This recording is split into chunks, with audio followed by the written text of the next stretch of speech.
Hi, Bible భాష్యానికి స్వాగతం. పరిశుద్ధ గ్రంథమైన బైబిల్లో ఆదికాండం 1వ అధ్యాయంలో పదే పదే కనిపించేటువంటి ముఖ్యమైనటువంటి లేఖన భాగాలలో దేవుడు సెలవిచ్చెను లేదా దేవుడు చెప్పెను అనే పదం మనకు ప్రత్యక్షమవుతున్నది. దేవుడు చెప్పెను అన్నటువంటి ఇటీ తెలుగు పదం హీబ్రూ భాషలో వయోమర్ ఎలోహిం అని లిఖించబడినది. ఇది దాదాపుగా 10 సార్లు మనకు ఇక్కడ ప్రత్యక్షమవుతూ ఉన్నది. వయోమర్ ఎలోహిం అనే పదానికి ఉపయోగించినటువంటి క్రియాత్మకమైనటువంటి పదం అమర్. మూల పదం మరియు దీని యొక్క నిర్మాణంలో హీబ్రూ పదబంధంలో మనకు ప్రాథమికమైనటువంటి అర్థం అమర్ అన్నటువంటి దానికి చెప్పుట, అమర్ అనగా పలుకుట, అమర్ అనగా ప్రకటించుట అనేటువంటి భావాలను మనం చూస్తాం.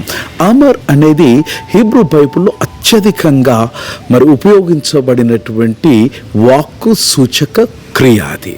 ఇది సెమాటిక్ భాషల్లో దీని యొక్క ఉత్పత్తి నేపథ్యాన్ని మనం చూస్తే మర్ అనే మూల పదము నుంచి అనేక సెమాటిక్ భాషల్లో ఇది మనకు అగుపడుతూ ఉన్నది. ఇది ఒకే ప్రోటో సెమాటిక్ మూలము నుండి అభివృద్ధి చెందినటువంటిది. హీబ్రూ భాషలో అమర్ అనగా చెప్పుట, అదే అరామిక్ భాషలో అమర్ అనగా మళ్ళీ చెప్పుట అనే భావాన్ని చూస్తాం.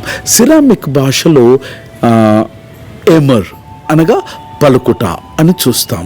అలాగే అరబిక్ భాషలో అమరా అనగా ఆజ్ఞాపించుట, అదే అకాడియన్ భాషలో అమరు అనగా మాట్లాడుట అని సెమెటిక్ లాంగ్వేజెస్లో మనం చూస్తాం.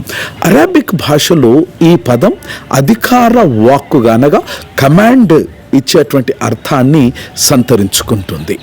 సెమాటిక్ రేంజ్లో బైబిల్లో అమర్ వివిధ సందర్భాలలో ఉపయోగించబడుతూ ఉన్నది. సాధారణంగా ప్రధానంగా ఆదికాండం 1వ అధ్యాయం 3వ వచనంలో దేవుడు చెప్పెను లేదా సెలవిచ్చెను అనగా సాధారణమైనటువంటి మాటగా మనం నేర్చుకుంటాం. రెండవది, ఇది అమర్ అనేటువంటిది అధికారిక ప్రకటనగా మనం నిర్గమాకాండం 20వ అధ్యాయం 1వ వచనంలో మనం నేర్చుకుంటాం. ఇది ఆంతరంగికమైనటువంటి ఆలోచనగా ఆదికాండం 27వ వచనంలో మనసులో చెప్పుకొనుట అనే భావాన్ని అమర్ అనే పదం సూచిస్తుంది.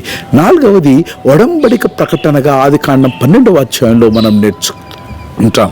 దేవుడు తన సంకల్పాన్ని తెలియచేయుట, దేవుడు పలికిన ప్రతిదీ మంచిది అయింది, దేవుడు నీ కొరకు మంచి పలుకుతున్నాడు, విశ్వసించు. God bless.